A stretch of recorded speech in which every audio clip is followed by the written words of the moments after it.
ದೇಶದ ಅತ್ಯುನ್ನತ ಪ್ರಶಸ್ತಿಗಳಲ್ಲಿ ಒಂದಾದಂತಹ ಪದ್ಮಶ್ರೀ ಪ್ರಶಸ್ತಿ ಮಂಡ್ಯದ ಅಕ್ಷರ ಯೋಗಿ ಪುಸ್ತಕ ಪ್ರೇಮಿ ಅಂಕೇಗೌಡರಿಗೆ ಲಭಿಸಿರುವಂಥದ್ದು.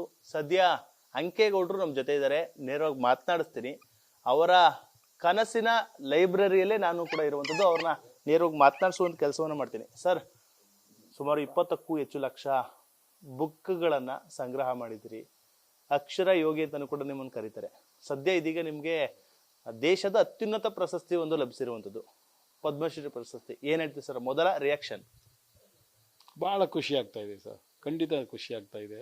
ಏಕೆಂದರೆ ಸತತವಾಗಿ 50 ವರ್ಷಗಳಿಂದ ಶ್ರಮಿಸಿದ್ದಕ್ಕೆ ನನಗೆ ಇದೊಂದು ಕೇಳಿದ ತಕ್ಷಣ ನನಗೆ ಒಂದು ರೀತಿ ಖುಷಿ ಆಯಿತು ಸರ್. ಏಕೆಂದರೆ ನಾನಿದ್ದಾಗ ಹೋಗಿ ಬೆನ್ನಟ್ಟು ಹೋಗಿಲ್ಲ, ನಾನಾಗಿ ಇದನ್ನು ಒಲ್ದು ಬಂದಿರೋದು ಖುಷಿ ಅಲ್ವಾ ಸರ್. ಅದರಿಂದ ನಾವು ಈ ಸಂದರ್ಭದಲ್ಲಿ ನಮ್ಮ ಕೇಂದ್ರ ಸರ್ಕಾರ ಆಗ್ಬೋದು, ನಮ್ಮ ಗೌರವಾನ್ವಿತ ಮೋದಿಜಿ ಆಗ್ಬೋದು, ಅವರಿಗೆ ಅಭಿನಂದನೆಗಳನ್ನು ನಾನು ಸಲ್ಲಿಸ್ತೇನೆ sir. Thank you sir. Sir, ಯಾಕೆ ಹಂಗೆ ಅನ್ನಿಸ್ತು ಸರ್ ಬುಕ್ಗಳನ್ನ ಸಂಗ್ರಹ ಮಾಡಬೇಕು? ಏನಕ್ಕೆ ಕಾರಣ ಸರ್? ಏನು ಕಾರಣ ಸರ್? ಸರ್, ಜಗತ್ತಲ್ಲಿ ಪುಸ್ತಕಗಳೇ ಸರ್ ಜಗತ್ತನ್ನು ಆಳ್ತಾ ಇರೋದು. ಒಂದು ಕಾಲದಲ್ಲಿ ತೋಳು ಬಲದ ಮೇಲೆ ಬದುಕ್ತಾ ಇದ್ರು ಜನ. ಏನೋ ಒಬ್ಬ ರಾಜ ಇನ್ನೊಬ್ಬ ರಾಜನ ದಂಡೆತ್ತೋಗಿ ಅವನ್ನ ಸೋಲಿಸಿ ಆ ಸಾಮ್ರಾಜ್ಯನೇ ಹಿಡ್ಕೊಳ್ಳೋರು. ಎರಡನೇದಾಗಿ ಹಣಬಲ ಬಂತು. ಯಾವನು ಹಣವಂತ ಅವನಿಂದ ಸಾವಿರಾರು ಜನ ಹೋಯ್ತಾ ಇದ್ರು. ಇವತ್ತು ಜ್ಞಾನ ಬಲ ಸರ್, ಪ್ರಪಂಚ ಆಳ್ತಾ ಇರೋದು ಜ್ಞಾನ. ಇದು ನನಗೆ ಅರಿವಿತ್ತು. ಯಾವುದಕ್ಕೂ ಒಂದಲ್ಲ ಒಂದ ನಾಶ ಇದೆ, ಜ್ಞಾನಕ್ಕೆ ನಾಶ ಇಲ್ಲ. ಇನ್ನೂ ಮುಂದುವರೆದು ಹೇಳ್ತೀನಿ, ನಾನು ಸತ್ರು ಜ್ಞಾನ ಸಾಯಲ್ಲ ಸರ್. ಮುಂದೆ ಜನ್ಮಕ್ಕೆ ಪಾಸಾಗೋದು ಜ್ಞಾನ. ಯಾವುದೇ ಕಾರಣದಿಂದ ತಗೊಳ್ಳಿ, ಮಕ್ಕಳುಗಳು ಏನು 2ನೇ ವರ್ಷಕ್ಕೆ ಹಂಗವೆ ಅಂದರೆ ಇಂದು ಜನ್ಮದ್ದು. ಆದ್ದರಿಂದ ನಾನು ಪುಸ್ತಕಗಳನ್ನು ನಾನು ಭಾಳ ಚಿಕ್ಕ ವಯಸ್ಸಿನಲ್ಲಿ ನಾನು ಓದುವಾಗಲೇ ಇದನ್ನು ಸಂಗ್ರಹಿಸಬೇಕು ಅಂತ ಚಿಕ್ಕ ಆಲೋಚನೆಗಳಿತ್ತು. ಅದಕ್ಕೆ ರೂಪ ಕೊಟ್ಟವರು ನಮಗೆ ಕೆ ಅನಂತರಾಮ ಅನ್ನೋ ನನ್ನ ಗುರುಗಳು. ನೀವು ಪುಸ್ತಕವನ್ನು ಸಂಗ್ರಹಿಸಿ, ನೀವು ಜಗತ್ತನ್ನು ಆಳ್ಬೋದು ಅಂತಿದ್ರು. ಅದನ್ನೇ ಗುರಿಯಾಗಿಟ್ಕೊಂಡು ಸತತವಾಗಿ 50 ವರ್ಷಗಳ ಕಾಲ ಈ ಶ್ರಮ ಮಾಡಿದ್ದೀನಿ ಸರ್. ಆಗ ಅದಕ್ಕೆ ಪ್ರತಿಫಲವಾಗಿ ಇವತ್ತು ನನಗೊಂದು ಪ್ರಶಸ್ತಿ ಸಂತೋಷ ಪಡಬೇಕಲ್ವ. ಇಲ್ಲಾಂದ್ರೆ ನಾವು ನಮ್ಮ ಮನಸ್ಸಿಗೆ ಮೋಸ ಮಾಡ್ಕೊಳ್ಳೋಂಗಾಗುತ್ತೆ. ಆದರೆ ಕೇಂದ್ರ ಸರ್ಕಾರ ಗುರ್ಸಿದೆ, ನಿಜವಾಗ್ಲೂ ಸರ್ಕಾರಕ್ಕೆ ಧನ್ಯವಾದಗಳು ಸರ್. ಸರ್, ನಿಮಗೆ ಸುಮಾರು 77 ವರ್ಷ ಇರ್ಬೋದು. ನನಗೆ 78 ವರ್ಷ ಸರ್. 78 ವರ್ಷ, 50 ವರ್ಷ ಅಂದರೆ 20-25 ವರ್ಷದಿಂದನೇ ನೀವು 2 ವರ್ಷಕ್ಕೆ ಶುರು ಮಾಡಿದೆ ಸರ್. ಆಗಿನಿಂದ ರಾಮಕೃಷ್ಣ ಆಶ್ರಮದ ಪುಸ್ತಕಗಳು, ವಿವೇಕಾನಂದರು, ರಾಮಕೃಷ್ಣ ಪರಮಹಂಸರ ಕೃತಿಗಳ ಓದಿ ಹಿಡಿದು ಆ ಥರ ಒಂಥರ ಮನಸ್ಸಿಗೆ ಒಂದು ಇನ್ಸ್ಪಿರೇಷನ್ ಆಗೋದು. ನಾನೊಂದು ಕೆಲಸ ಮಾಡಬಾರ್ದು, ನಾನು ಯಾಕೆ ಈ ಸಮಾಜದಲ್ಲಿ ನಾನು ಒಬ್ಬ ನನ್ನ ಕೊಡುಗೆ ಈ ಭೂಮಿಯಲ್ಲಿ ಹುಟ್ಟುಬಿಟ್ಟಿದ್ದೀನಿ, ನಂದು ಕೊಡುಗೆ ಯಾಕೆ ಕೊಡಬಾರ್ದು ಅನ್ನೋದು ಮನಸ್ಸಿನಲ್ಲಿ ಇತ್ತು. ಈ ಮುಖಾಂತರವಾಗಿ ಮಾಡ್ಕೊಂಡು ಬಂದೆ ಸರ್. ನಾನು ಯಾವ ನಿರೀಕ್ಷೆ ಪ್ರತಿಫಲ ಅವ್ರು ಬೈಲಿ ಆಡಲಿ ಅವ್ರು ಏನೋ ಮಾಡಲಿ, ನಾನು ಆ ಕಡೆ ಜ್ಞಾನನೇ ಹರಿಸಲಿಲ್ಲ. ನನ್ನ ಪಾಡಿಗೆ ನಾನು ಮಾಡ್ಕೊಬಂದೆ. ಅಂದ್ರೆ ಕಾರಣ ಏನು ಸರ್? ಇವಾಗ ಬಾಲ್ಯದಲ್ಲಿ ನಿಮ್ಗೇನು ಪುಸ್ತಕ ಸಿಗ್ತಿರ್ಲಿಲ್ಲ, ಏನು ಆ ಸಮಸ್ಯೆ ಕಂಡಿರೋ ಆ ಸಮಸ್ಯೆ ನಿಮ್ಗಾಗಿತ್ತು ಏನು ಸರ್? ನಮಗೆ ಆಗ ಬಾಲ್ಯದಲ್ಲಿ ಪುಸ್ತಕನ ಓದಲಿಕ್ಕೆ ಹೋದ್ರೂ ಲೈಬ್ರರಿಗಳು ಇರಲಿಲ್ಲ. ಈಗಿನ 1962, 63, 64 ಆ ಕಾಲದಲ್ಲಿ ಇರಲಿಲ್ಲ. ನನಗೆ ಆಗಲೇ ಹೊಳಿತು, ನಾನು ಯಾಕೆ ಒಂದು ಲೈಬ್ರರಿ ಕಟ್ಟಬಾರ್ದು ಅಂತ. ಬಟ್ ನಾವು ಅಷ್ಟು ಸ್ಥಿತಿವಂತರಾಗಿರಲಿಲ್ಲ. ನಾವೊಬ್ಬರು ಸಾಮಾನ್ಯ ರೈತನ ಮಗ ಅರಮನೆ ಕನಸು ಕಾಣ್ತಿದ್ದೆ. ಆದರೆ ನನಗೆ ಗೊತ್ತಾಯಿತು ಇದೆಲ್ಲ ಹಂತವಾಗಿ ಆಗಬೇಕು ಅಂತ. ಎಷ್ಟೋ ಹೊತ್ತು ಊಟ ಬಿಟ್ಟಿದ್ದೀನಿ. ಆ ಊಟ ಬಿಟ್ಟು 2 ಹೊತ್ತು ನಾನು ಒಂದು ಪುಸ್ತಕ ಎತ್ಕೊಬಂದಿದ್ದೆ. ನನಗೆ ಹಾಗೆ ಬೆಳೆದು ಹಂತವಾಗಿ ನಿಮಗೆ ಒಂದು ಸತ್ಯವನ್ನೇ ಹೇಳ್ತೀನಿ. ಯಾರು ಏನೇ ಬಿಡ್ಬೋದು, ಕೆಲವರು ತನ್ನ ಜೇಬಿಂದ ಕಾಸು ಹಾಕಿ ಇಷ್ಟೊಂದು ಪುಸ್ತಕಗಳನ್ನು ಕೊಡೋದು, 10 ರೂಪಾಯಿ ಆಗಲಿ 500 ಆಗಲಿ 1000 ಆಗಲಿ ತನ್ನ ಜೇಬಿಂದ ಹಾಕಿ ಪುಸ್ತಕವ ತಂದಿಟ್ಟು ಜಗತ್ತಿಗೆ ತೆರೆದು ಇಡಬೇಕಾಗದಲ್ಲ ಸರ್. ಅವನಿಗೆ ದಾಷ್ಟ್ಯ ಇರಬೇಕು. ಎಲ್ರಿಗೂ ಆಗಲ್ಲ. 10 ಪುಸ್ತಕ 100 ಪುಸ್ತಕ ಕೊಂಡಾಗ ಜೇಬು ಕೈ ಹೋಗಲ್ಲ, ಯೋಚನೆ ಮಾಡ್ತಾರೆ. ಇಷ್ಟನ್ನು ನಾನು ನನ್ನ ಪರಿಶ್ರಮದಿಂದ ಸಂಪಾದನೆ ಮಾಡಿದ್ದೀನಿ ಸರ್. ಅದರಲ್ಲಿ ಯಾವುದಿದೆಯಲ್ಲ ಖುಷಿ ಆಯ್ತಾ ಇದೆ. ಆಮೇಲೆ ಇಲ್ಲಿ ಯಾವುದೇ ವಿಧವಾದಂಥ ವಿದ್ಯಾರ್ಥಿಗಳು, ನಮ್ಮ ಓದೋ ಮಕ್ಕಳುಗಳಲ್ಲಿ 1 ರೂಪಾಯಿ ಫೀಸ್ ಇಲ್ಲ, ಯಾವುದೇ ಮೆಂಬರ್ಶಿಪ್ ಇಲ್ಲ. ಈಗ ನೋಡಿ ಓದಿಕೆ ಎಷ್ಟೊಂದು ಮಾಡಿದ್ದೀನಿ. ಇದೆಲ್ಲ ಅವ್ರು ಯಾರು ಬಂದು ಓದ್ಕೋಬೋದು. ಆ ಮಕ್ಕಳಲ್ಲಿ ಒಂದೇ ಒಂದು ನಾನು ಯಾವ ಕಂಡೀಷನಾಗಿ ಹೇಳ್ಬೇಕಂದ್ರೆ, ಪುಸ್ತಕಗಳನ್ನು ಅರಿಬೇಡಿ. ನಿಮ್ಮ ಶರೀರದಲ್ಲಿ ಕಿವಿ ಮೂಗು ಕತ್ತರಿಸಾಕ್ದಂಗೆ ಐತೆ, ಅರಿಬೇಡಿ. ಓದಿ, ನಮ್ಮದೇನು ತಿಳ್ಕೊ ಓದಿ. ನೀವು ಯಾವಾಗಾರ ಬನ್ನಿ ನೋಡಿ ಸರ್. ಇಲ್ಲಿ ಒಂದು ಹೇಳ್ತೀನಿ, 7 ಗಂಟೆಗೆ ಬಂದು ಕುಂತ್ಕೋಬೋದು ಅವನು, ರಾತ್ರಿ 10 ಗಂಟೆವರೆಗೂ ಓದ್ಬೋದು. ಯಾವ ಬೇಸರನೂ ಮಾಡ್ಕೊಳ್ಳಲ್ಲ. ನಾವು ಒಂದೇನು ಅಂದರೆ ಅವರೆಲ್ಲ ಕಿತ್ತಾಕ್ಬಿಡ್ತು, ಅಂಡೋದು ಅಲ್ಲ ಮಾಡ್ತಾರೆ. ಇಲ್ಲಿ ಒಬ್ಬರು ಅಟೆಂಡ್ರ್ ಇಲ್ಲ, ಎಲ್ಲ ನಾನೇ ಎತ್ತಿಡಬೇಕು. ಅಷ್ಟು ಅವ್ರೇನೋ ಮಾಡ್ಕೊಂಡ್ರೆ ಎಲ್ಲಿವರೆಗೂ ಇಲ್ಲೇ ಓದ್ಬೋದು ಸರ್. ನಿಮ್ಗೆ ಇಡೀ ಕರ್ನಾಟಕದಲ್ಲಿರೋ ಎಲ್ಲ ಲೈಬ್ರರಿಗಳ ಗೌರವದಿಂದ ಹೇಳ್ತೀನಿ, ದಾಕ್ಷಿಣ್ಯ ಹೇಳಲ್ಲ. ಅವ್ರು ಕೊಡೋ ಸರ್ವಿಸೆಲ್ಲ ನಾನು ಒಬ್ಬನೇ ಕೊಡ್ತೀನಿ. ಇಡೀ ಸ್ಟೇಟಲ್ಲಿ ಕೊಡೋ ಸರಿ ನಾನು ಒಬ್ಬನೇ ಕೊಡ್ತೀನಿ. ಅವ್ರು ಏನಾದರೂ ಬಳಸ್ಕೋಬೇಕಷ್ಟೆ. ಬಂದವ್ರು ಓದೋಗಳು ಇಡೋತಾವು ಇಡಬೇಕು, ಒಂದು ಸಹಕಾರ ಮಾಡೋತಾವು ಮಾಡಬೇಕು. ಇಲ್ಲಿ ಇದು ಸರಸ್ವತಿ ಮಂದಿರ ಕಸ ಗುಡಿಸೋತಾವು ಗುಡಿಸ್ಬೇಕು. ಅದೇನು ಮನೆಗಳಲ್ಲ, ನಮ್ಮ ಸ್ವಂತ ಇದಲ್ಲ. ಕ್ಲೀನ್ ಮಾಡ್ಕೋಬೇಕು, ಎತ್ತಿಡಬೇಕು, ಓದಬೇಕು. ಹಿಂಗೆ ಮಾಡ್ಕೊ ಹೋಗ್ಲಿ ಸರ್. ಎಷ್ಟೊಂದು ಜ್ಞಾನ ಬೆಳಕಿದ್ದಾವೆ. ಕೆಲವ್ರು ಹೇಳ್ತಾರೆ, ಭಾಳ ಚೆನ್ನಾಗಿ ಹೇಳ್ತಾರೆ, ಏನಂತ ಅಂದರೆ, ಅಯ್ಯೋ ಪುಸ್ತಕ ಓದಿ ಕುಂತ್ಕೊಂಡ್ರೆ ನನಗೆ ನಿದ್ದೆ ಬಂದಂಗೆ ಆಯ್ತದೆ, ಓದೋಕೆ ಆಯ್ಕಿಲ್ಲ, ಏನೇನೋ ಕನಸು ಕಾಣ್ತೀನಿ. ಅವ್ರಿಗೆ ಒಂದು ಮಾತು ಹೇಳ್ತಾರೆ, ಒಬ್ಬರು ಯಾರೋ ಮಹಾನುಭಾವರು ಹೇಳ್ತಾರೆ, ಗ್ರಂಥ ಹಿಡಿಯದ ಕೈಗಳು, ಗ್ರಂಥ ನೋಡದ ಕಣ್ಗಳು, ಗ್ರಂಥ ಓದದ ನಾಲಿಗೆ, ಗ್ರಂಥ ಕೇಳದ ಕಿವಿಗಳು, ಗ್ರಂಥಾತರಂಗ ಹೋಗದ ಮನ, ಇವೆಲ್ಲ ಮಾನವರೂಪಿ ಮೃಗಗಳು ಅಂತ. ಓದ್ದೇನೆ ಬರೀದೇನೆ ಏನು ಮಾಡಿದೇನೆ ಕಾಲ ಕಳೆದು ಇವೆಲ್ಲ ಮೃಗದ ಸಮಾನ ಅಂತಾರೆ. ನಾವು ಅದಾಗದು ಬೇಡ. ನಾವು ಓದೋಣ, ಹತ್ತತ್ತೆ ಪುಟ ಓದೋಣ, 4 ಪುಟ ಓದೋಣ, ನಮ್ಮ ಮಕ್ಕಳಿಗೆ ಓದೋದು ಕಲ್ಸೋಣ. ಅದೇ ಸಂಸ್ಕಾರ ಸಂಸ್ಕೃತಿ ಅನ್ನೋದು ಸರ್. ಅದನ್ನು ಬೆಳೆಸ್ಕೋಬೇಕು. ಆ ದಿಕ್ಕಿನಿಂದ ಯೋಚನೆ ಮಾಡ್ಕೊಂಡು ಈ ಸ್ಟೇಜಿಗೆ ತಂದಿದ್ದೀನಿ ಸರ್. ಜೀವನವನ್ನೇ ಮುಡಿಪಾಗಿ ಇಟ್ಬಿಟ್ರ ಸರ್. ಸರ್ ಅದರಲ್ಲಿ ಎರಡು ಮಾತೇ ಇಲ್ಲ ಸರ್. ನಿದ್ರಲ್ಲೂ ಪುಸ್ತಕ, ಕನಸಿನಲ್ಲೂ ಪುಸ್ತಕ, ಪ್ರತಿಯೊಂದರಲ್ಲೂ ಪುಸ್ತಕಗಳು, ಪುಸ್ತಕ. ನಮ್ಮ ಮನೆಯ ಯಾವ ಮೂಲೆ ನೋಡಿದ್ರೆ ಇನ್ನೇನು ಅಡಿಕಿಲ್ಲ. ಕಳ್ಳರಂತೂ ಬರೋದೇ ಇಲ್ಲ. ಹೊಟ್ಟದ್ದು ಏನು ಮಾಡಿರೋದು, ಬರೀ ಪುಸ್ತಕ ಮಾಡಿಕೊಂಡದೆ ಅಂತಾರೆ. ಹಾಗಾಗಿ ಕಷ್ಟ ಆಯ್ತು ಸರ್ ಅದು ಸಂಗ್ರಹ. ಅವೆಲ್ಲ ಬಿಚ್ಚಿ ಹೇಳೋಕ್ಕಾಗಲ್ಲ ಸರ್. ಕಣ್ಣೀರ ಕಥೆಗಳು ಸರ್. ಹಣ ಇರಿಕಿಲ್ಲ, ಕಾಸು ಇರಿಕಿಲ್ಲ, ಯಾರೋ ಕೇಳಿದ್ರೆ ಅವಮಾನ ಮಾಡ್ತಾರೆ.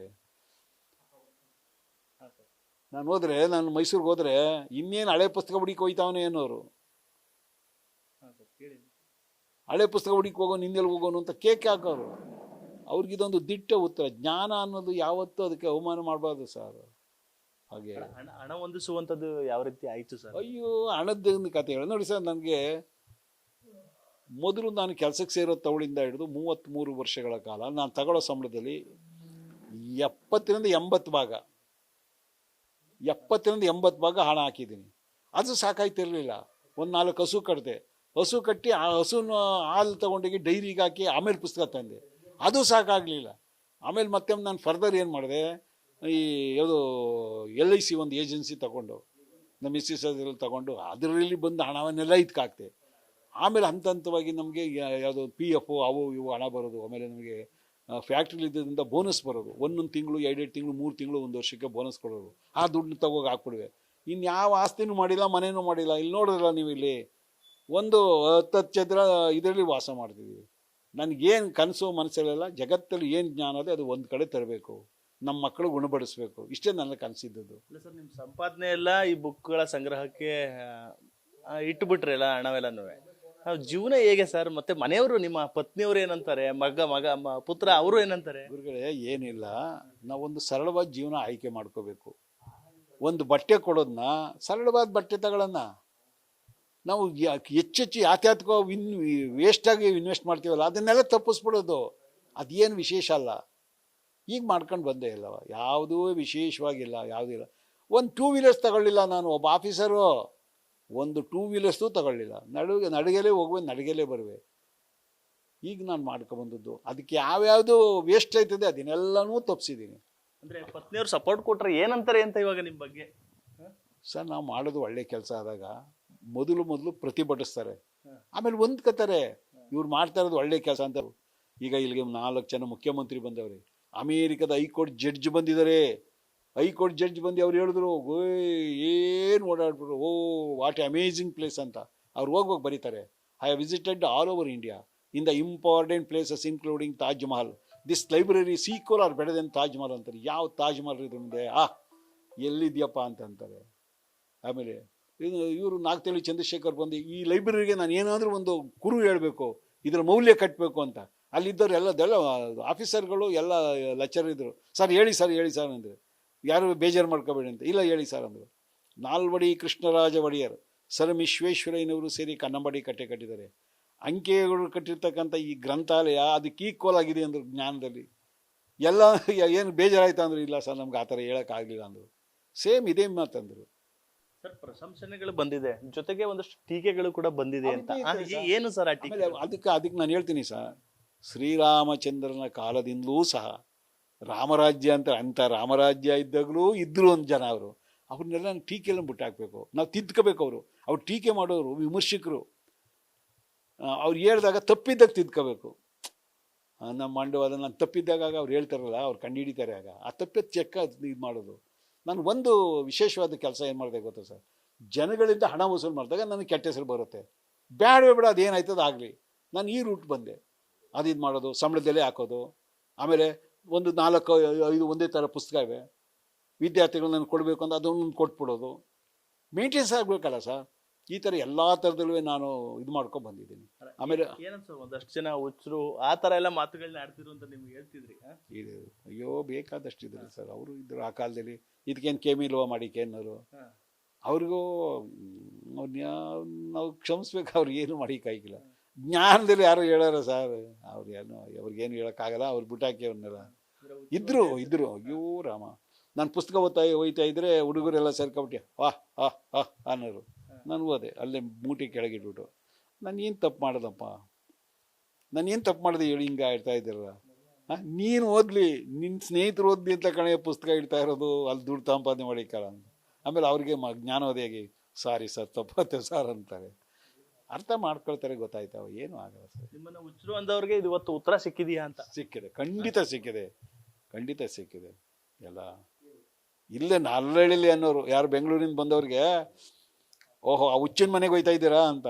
ಅವ್ರು ಬೆಂಗಳೂರು ಏನು ಹುಚ್ಚ ಅಂತಾರಪ್ಪ, ಅಲ್ಲಿಂದ ಬಂದವೇನು ಬಂದು ನೋಡ್ಬಿಟ್ಟಿದ್ದೆ, ಅವ್ರಿಗೆ ಬೈಗೆ ತಿರಿಕೊಂಡ್ರು.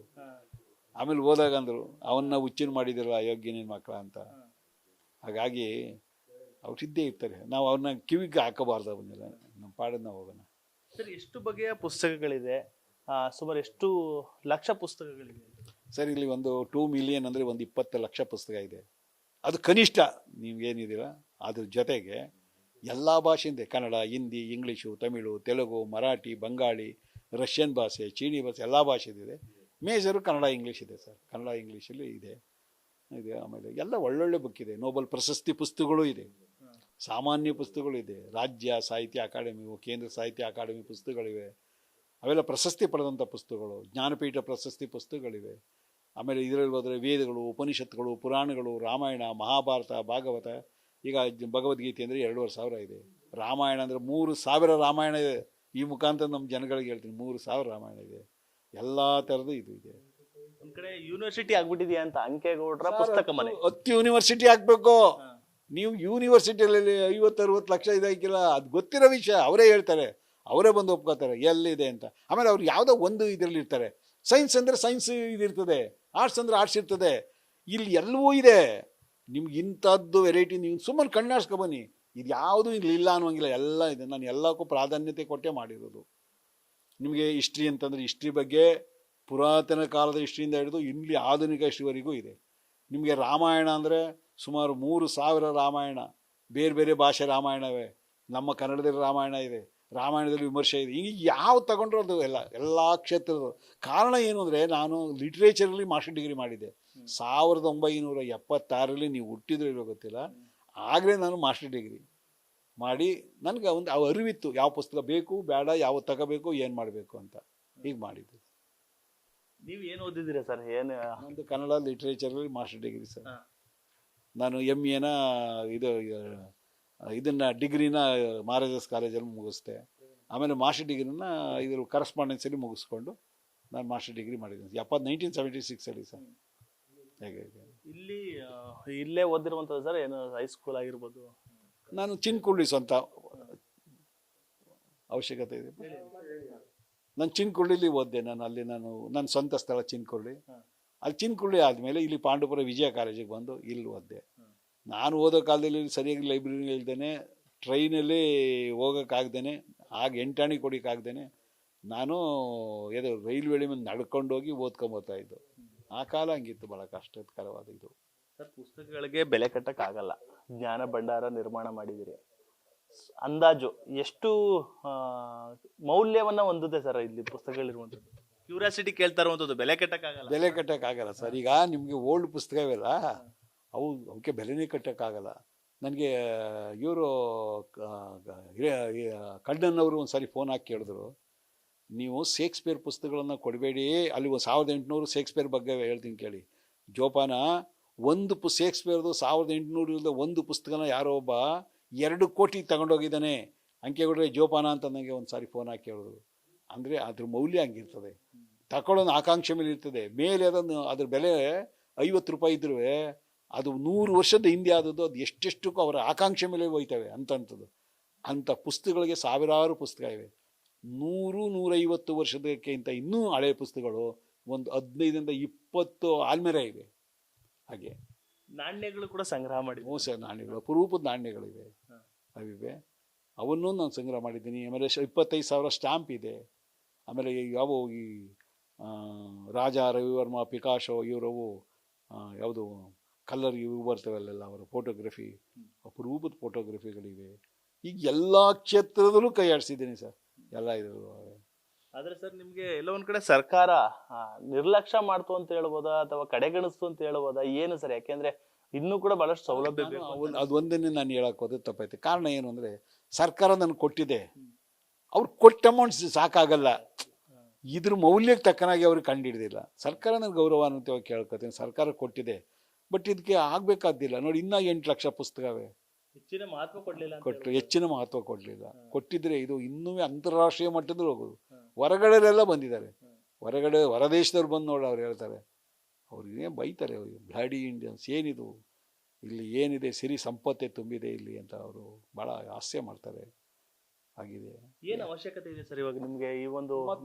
ಗೊತ್ತಲ್ಲ ಸರ್, ನೀವು ನೋಡಿದ್ರಿ ಸುಮಾರು 10 ಲಕ್ಷ ಪುಸ್ತಕ ನೆಲದ ಮೇಲೆ ಇದೆ. ಈ ಇರೋ ಪುಸ್ತಕಗಳೆಲ್ಲ ಕ್ಲಾಸಿಫಿಕೇಶನ್ ಆಗಬೇಕು, ಅದಕ್ಕೆಲ್ಲ ಹಣ ಬೇಕು. ಆಮೇಲೆ ಇಷ್ಟನ್ನ ನಾವು ಈ ಜಾಗದಲ್ಲಿ ಇಟ್ಕೊಳಕ್ಕಾಗಲ್ಲ, ಕನಿಷ್ಠ ಒಂದು 10 ಎಕರೆ ಭೂಮಿ ಬೇಕು. ಕೆಲವರು ಅಂತಾರೆ, ಈ ಹುಚ್ಚ ಏನೋ ಹೇಳ್ತಾನೆ 10 ಎಕರೆಯಾ ಹಂಗೆ ಹಿಂಗೆ ಅಂತ. ನೋ, ಇವೆಲ್ರಿಗೂ ಕಣ್ಣಿಗೆ ಬೀಳಬೇಕು ಅಂದರೆ ಅಷ್ಟು ಆಗಬೇಕು, ಭೂಮಿ ಬೇಕು. ಆಮೇಲೆ ಬಂದಂಥ ಜನಗಳಿಗೆ, ವಿದ್ಯಾರ್ಥಿಗಳಿಗೆ ಅವ್ರು ಉಳ್ಕೊಳ್ಳೋದಕ್ಕೆ ವ್ಯವಸ್ಥೆ ಆಗಬೇಕು. ಈಗ ಎಲ್ಲ ಥರದಲ್ಲೂ ಇದಾಗಬೇಕಾಯ್ತದೆ. ಆಮೇಲೆ ಅವ್ರಿಗೆ ಊಟದ ಒಂದು ಕ್ಯಾಂಟೀನ್ ಇರಬೇಕು, ಕುಡಿಯೋ ನೀರಿನ ವ್ಯವಸ್ಥೆ ಇರಬೇಕು. ಹೊರಗಡೆಯಿಂದ ಬಂದಿರ್ತಾರೆ, ಅವ್ರಿಗೆ ಇನ್ನೇನು ಸೋರ್ಸ್ ಇರೋಲ್ಲ. ಈಗ ಸೌಲಭ್ಯಗಳಾಗಬೇಕಾಯ್ತದೆ. ಅದರಿಂದ ಮತ್ತು ಫಸ್ಟ್ ಬಿಲ್ಡಿಂಗ್ ಆಗಬೇಕು. ಇದು ಮಳೆ ಗಿಳೆ ಬಂದರೆ, ಅದು ಏರ್ತು ಹೊಡೆದ್ರೆ ಸುಮಾರು ಪುಸ್ತಕಗಳು ನೆಂದೋಗಿವೆ. ಅವೆಲ್ಲ ಇದಾಗಬೇಕು ಅಂತಂದರೆ ಈಗೆಲ್ಲ ಆಗಬೇಕು. ಸರ್ಕಾರ ಈ ಬಗ್ಗೆ ಕಣ್ಣಾಡಿಸ್ಬೇಕು. ನಮಗೆ ಈಗ ಹಾಲಿ ಇರೋ ನಮ್ಮ ಮಾನ್ಯ ಶ್ರೀ ಸಿದ್ದರಾಮಯ್ಯವರು ಈ ಬಗ್ಗೆ ಒಂದು ಚೂರು ಗಮನ ಹರಿಸಿದ್ರೆ, ನಮ್ಮ ಮುಂದ್ಲು ಪೀಳಿಗೆಗೆ, ನಮ್ಮ ಮುಗ್ದೋಯ್ತು ನಮ್ಮ ಕತೆ, ನಮ್ಮ ಮಕ್ಕಳಾದರೂ ಒಂದು ಜ್ಞಾನದ ಒಂದು ಇದರಲ್ಲಿ ಬೆಳೆಸ್ಕೊಳ್ಳಿ ಅನ್ನೋದು ನನ್ನ ಒಂದು ಆಶಯ ಸರ್. ಈಗಲಾದ್ರೂ ಎಚ್ಚೆತ್ಕೊಳುತ್ತೆ ಅಂತ ಅನ್ಸುತ್ತೆ ಸರ್. ದೇಶದ ಅತ್ಯುನ್ನತ ಪ್ರಶಸ್ತಿ ಬರ್ತಾ ಇದೆ ನಿಮ್ಗೆ, ಈಗಲಾದ್ರೂ ನಿಮ್ಮ ಮನವಿಗೆ ಪುರಸ್ಕಾರ ಮಾಡುವಂಥದ್ದು ಏನ್ ಹೇಳ್ತೀರಾ? ನಿರೀಕ್ಷೆ ಇದೆಯಾ ಅಂತ ಸರ್? ನಾವು ನೋಡಬೇಕು. ನಾನು ಇನ್ನೊಂದು ಸಾರಿ ಭೇಟಿ ಮಾಡ್ತೀನಿ, ಇದ್ರ ಬಗ್ಗೆ ಅವರು ಮೂಡ್ಸೋಣ, ಅವ್ರಿಗೆ ಒಂದಷ್ಟು ಲೆಟರ್ ಮುಖಾಂತರ ಕಳಿಸಿ ಮಾಡಿ ಮೂಡ್ಸೋಣ. ಇನ್ನು ನಾವೇನು ಮಾಡೋಕ್ಕಾಗುತ್ತೆ? ಈಗ ಅದು ಸರ್ಕಾರ, ನಾವು ಸಾಮಾನ್ಯ ಎಷ್ಟು ಕೇಳಬೇಕು ಅಷ್ಟೊಂದು ಗೌರವದಿಂದ ನೋಡ್ಕೊಡಿ, ಇದನ್ನು ಮುಗಿಸೋಣ, ಮುಂದೆ ಒಂದು ಪೀಳಿಗೆಗೆ ಆಗಲಿ ಅಂತ ಕೇಳಬೇಕಾಗತ್ತೆ ಸರ್. ನೀವು ಮಾಧ್ಯಮದಲ್ಲಿದ್ದೀರಿ, ನೀವು ನಮಗೆ ಇದಿದ್ದಂಗೆ ನೋಡೋಣ. ಈಗಾದರೂ ಮುಟ್ಟಿ ಅವ್ರಿಗೆ ಮನಸ್ಸಿಗೆ ಮುಟ್ಟಿ ಏನಾದರೂ ಒಳ್ಳೇದು ಮಾಡಿಕೊಟ್ರೆ ಸರ್, ಅದೇನು ನಮ್ಮ ಹೊಲನ ಏನು ಸರ್, ಇನ್ನು ಕೆಲವಾರು ದಿನದಲ್ಲಿ ಈ ಜಗತ್ತ ಬಿಡ್ತೀವಿ. ನಮ್ಮ ಕಾಳಜಿ ಏನು ಅಂದರೆ, ಮುಂದೆ ಪೀಳಿಗೆ ಜ್ಞಾನ ಬೆಳೆಸ್ಕೊಳ್ಳಿ ಮಕ್ಕಳು ಅಂತ. ಇದೇನು ಸ್ವಾರ್ಥ ಏನಿಲ್ಲ. ಆ ದಿಕ್ಕಿನಲ್ಲಿ ಕರ್ನಾಟಕ ಸರ್ಕಾರವ ಈ ಮುಖಾಂತರ ಕೇಳ್ಕೊಳ್ತೀನಿ, ಇದಕ್ಕೆ ಏನು ಆರ್ಥಿಕ ನೆರವಾಗ್ಬೋದು ಅಥವಾ ನಿಮಗೆ ಈ ಭೂಮಿಯೋ ಬಿಲ್ಡಿಂಗೋ ಮಾಡಿಕೊಟ್ರೆ ಅನುಕೂಲ ಆಯ್ತು ಅಂತ ಗೌರವದಿಂದ ಕೇಳ್ಕೊಳ್ತೀನಿ. ಕೊನೆಯದಾಗಿ ಸರ್, ನಿರೀಕ್ಷೆ ಇತ್ತ ಸರ್ ನಿಮಗೆ ಈ ಒಂದು ಅತ್ಯುನ್ನತ ಪ್ರಶಸ್ತಿ, ಪದ್ಮಶ್ರೀ ಪ್ರಶಸ್ತಿ ಬರುತ್ತೆ, ಗುರುತಿಡಿತಾರೆ, ನಿಮ್ಮನ್ನ ಗುರುತಿಸ್ತಾರೆ ಅನ್ನೋ ನಂಬಿಕೆ ಸರ್? ಈಗ ನೀವು ನೋಡಿದ್ದೀರಿ, ಅದಕ್ಕೆ ಹರ್ಗಾಗಿದ್ದೀನಿ ಯಾರಲ್ಲೇ. ಬಟ್ ನಾನು ಪ್ರಶಸ್ತಿ ನನಗೆ ಬರ್ತದೆ, ನನಗೆ ಸಿಕ್ಕೇ ಅನ್ನೋ ಒಂದು ನಿರೀಕ್ಷೆಯನ್ನು ಇಟ್ಕೊಂಡಿರಲಿಲ್ಲ. ಎಲ್ಲ ನೋಡಿದವರೆಲ್ಲ ಹೇಳಿದ್ದಾರೆ. ಈಗ ನಮಗೆ ಡಿ ಸಿ ಅವ್ರು ಫೋನ್ ಹಾಕಿ ಹೇಳಿದ್ರು, ಬಂದವರೆಲ್ಲ ಹೇಳೋರು, ಆ ಸಾರ್ ಅದು ನೋಡಿ ಸಾರ್ ನೋಡಿ ಅಂತ ಹೇಳೋರು. ನನಗೆ ಫೋನ್ ಹಾಕಿದ್ರು 4 ಗಂಟೆಗೆ, ಹಾಗೆಲ್ಲ ನೋಡಿ ಅದೆಲ್ಲ ಅಂತ. ನಾನೇ ಅದಕ್ಕೆ ಬರದೆ ಅಂತ ಹೇಳಿದ್ರು. ನನಗೆ ಬರದೆ, ಇದು ನಾನು ನೋಡಿ ಹೀಗಾಗಿದೆ ಹೀಗಿದೆ ಅಂತೆಲ್ಲ ಬರದೆ, ನಾನು ಇರಲಿಲ್ವಂತೆ ಬಂದು ಹೋದೆ ಅಂತ. ಈಗ ನನಗೆ ಗೊತ್ತಿಲ್ಲದೇ ಎಲ್ಲರೂ ರೆಕಮೆಂಡ್ ಮಾಡಿದ್ದಾರೆ ಸರ್. ಸರ್ಕಾರಕ್ಕೆ ಹೋದವ್ರಿಗೆಲ್ಲ ಈಗ ನನಗೆ ಪ್ರಶಸ್ತಿ ಕೊಟ್ಟಾಗ, ರಾಜ್ಯೋತ್ಸವ ಪ್ರಶಸ್ತಿ ಕೊಟ್ಟಾಗ ಅವರೇ ಬಂದವರು ಯಾರು ಮಂಗಳೂರು ಹೇಳ್ದಂತೆ, ಅವರು ಕೊಡದೆ ಯಾರು ಕೊಡ್ರಿ ಮೊದಲು ಜನ ಬೈತಾರೆ ಅಂತ. ಜನಗಳೇ ಬೈದ್ಬಿಡ್ತಾರೆ. ಹಂಗೆ ಖುಷಿ ಆಯ್ತಾ ಸರ್? ಒಂದು ಖಂಡಿತ ಆಯಿತು ಸರ್, ಅದರಲ್ಲಿ ಎಲ್ಲ ಮಾತಿಲ್ಲ ಸರ್, ಖಂಡಿತ ಆಯಿತು ಸರ್. ಏನು ಹೇಳ್ತೀರಾ ಸರ್ ಕೇಂದ್ರ ಸರ್ಕಾರಕ್ಕೆ ನಿಮ್ಮನ್ನ ಗುರುತು ಮಾಡುವಂಥದ್ದು? ಮತ್ತು ಸರ್, ಅದು ನನ್ನ ಆದ್ಯ ಕರ್ತವ್ಯ ಏನು ಅಂದರೆ, ಇದನ್ನು ಪ್ರಶಸ್ತಿ ಕೊಟ್ಟಂಥ ಕೇಂದ್ರ ಸರ್ಕಾರಕ್ಕಾಗ್ಬೋದು, ನಮ್ಮ ಗುರುಜಿ ಮೋದಿ ಗುರುಜಿಗಾಗ್ಬೋದು, ಇಲ್ಲಿ ಗುರುತಿಸಿ ನನ್ನನ್ನು ಈ ಒಂದು ಪ್ರಶಸ್ತಿಗೆ ಅರ್ಹನನ್ನು ಮಾಡಿದ್ರಲ್ಲ, ನನ್ನ ಅನಂತ ಕೋಟಿ ನಮಸ್ಕಾರಗಳು ಸರ್. Thank you. ಇದಿಷ್ಟು ಪುಸ್ತಕ ಪ್ರೇಮಿ, ಅಕ್ಷರ ಯೋಗಿ, ಪುಸ್ತಕಕ್ಕಾಗಿ ತನ್ನ ಜೀವನವನ್ನ ಮುಡಿಪಾಗಿಟ್ಟಂತಹ ಅಂಕೇಗೌಡರ ಮಾತಾಗಿರುವಂಥದ್ದು. ಸದ್ಯ ಅವರಿಗೆ ಪದ್ಮಶ್ರೀ ಪ್ರಶಸ್ತಿ ಬಂದಿದೆ, ಬಹಳಷ್ಟು ಖುಷಿಯಾಗಿದ್ದಾರೆ. ಅದರ ಜೊತೆಗೆ ಒಂದು ಸರ್ಕಾರಕ್ಕೆ ಅವರು ಮನವಿಯನ್ನು ಮಾಡ್ತಾ ಇರುವಂಥದ್ದು, ಈ ಒಂದು ಲೈಬ್ರರಿಯನ್ನ ಉನ್ನತೀಕರಿಸಲು ಒಂದಷ್ಟು ಸಹಾಯವನ್ನ ಮಾಡಲಿ, ಒಂದಷ್ಟು ಕಾರ್ಯಗಳನ್ನ ಮಾಡಲಿ ಎಂಬ ಮಾತುಗಳನ್ನು ಕೂಡ, ಒಂದು ಸಲಹೆಗಳನ್ನು ಕೂಡ ಹೇಳ್ತಾ ಇರುವಂಥದ್ದು. ಕ್ಯಾಮ್ರಾ ಪರ್ಸನ್ ಅರ್ಚಿ ಜೊತೆ ನಂದಿಶ್, ನ್ಯೂಸ್ ಫಸ್ಟ್, ಮಂಡ್ಯ.